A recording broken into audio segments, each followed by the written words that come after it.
L'intérêt des citoyens à s'établir le long des cours d'eau exerce une grande pression sur ces milieux naturels.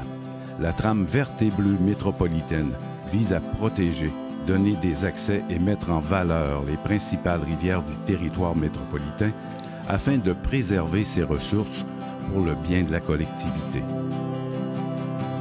La volonté de protéger les berges était importante dans le projet du parc riverain du Château d'Eau, situé près de la rivière Saint-Charles où la Ville de Québec puise son eau potable. Pour l'instant, un seul terrain a été acquis, mais l'acquisition d'autres terrains se poursuivra dans les prochaines années.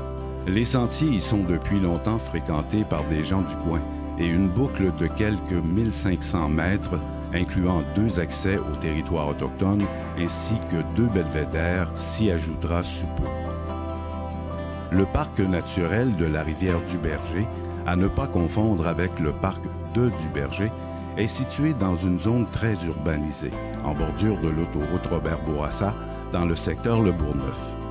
En 2012, la Ville de Québec a amorcé la mise en valeur de ce site en milieu boisé situé au nord du parc de l'Escarpement.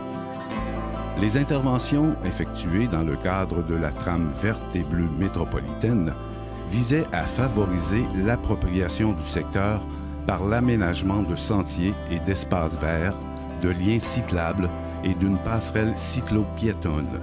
C'est en optimisant la vocation récréative de plein air et en donnant accès à la rivière que l'on souhaite préserver ces milieux naturels. Le parc linéaire de la rivière Beauport est considéré pour sa part comme l'un des secrets les mieux gardés en ville.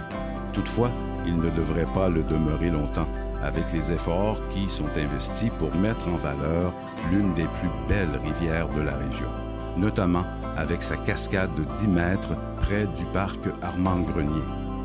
Les interventions du projet réalisées dans le cadre de la trame verte et bleue avaient pour but de protéger les milieux naturels et de rendre la rivière plus accessible à la population.